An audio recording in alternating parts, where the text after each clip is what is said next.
गोजरा से अपडेट करेंगे। गुर्दा फरोख माफिया एजेंट सरगर्म। दारुल खिलाफा इस्लामाबाद में सुसर ने काम दिलवाने के बहाने एजेंट माफिया के साथ मिलकर गोजरा से इस्लामाबाद जाकर बहू का गुर्दा 4 लाख में बेच दिया। जख्मों से चूर बहू दरबदर की ठोकरें खाने पर मजबूर। हुकूमत से गिरोह को पकड़ने इलाज करवाने की इल्तिजा। थाना नवा लाहौर की हदूद में वाक़िया चक नंबर 278 जींबे की 18 साल लड़की मदीहा उर्फ आकाशा को सुसर ने काम दिलवाने के बहाने इस्लामाबाद जाने का कहकर पिंडी भटिया गोलियां ले जाकर खिला दी। पीरो दुहाई में डॉक्टर के हवाले कर दिया। मदीहा की शादी 280 जींबे की अवैस के साथ हुई, जिसका कहना है मुझे मुलाजमत के बहाने ले जाकर सुसर परवेज देवर जमशेद आजम ने रकम की लालच में ये काम किया।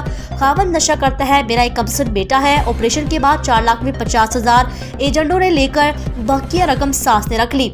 मेरा गुर्दा इस्लामाबाद के अस्पताल में निकाल लिया गया। मुझे ऑपरेशन के बाद दर्द हो रही है, कोई डॉक्टर टांगे खोलने को तैयार नहीं।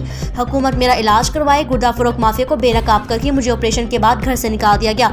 मेरे वालिद फोत हो चुके हैं। डीएसपी सर्कल गोजरा दरखास्त गुजारी। मुझे 20 रोज से तकलीफ है। पुलिस का कहना है मुतासर लड़की ने दरखास्त गुजारी है।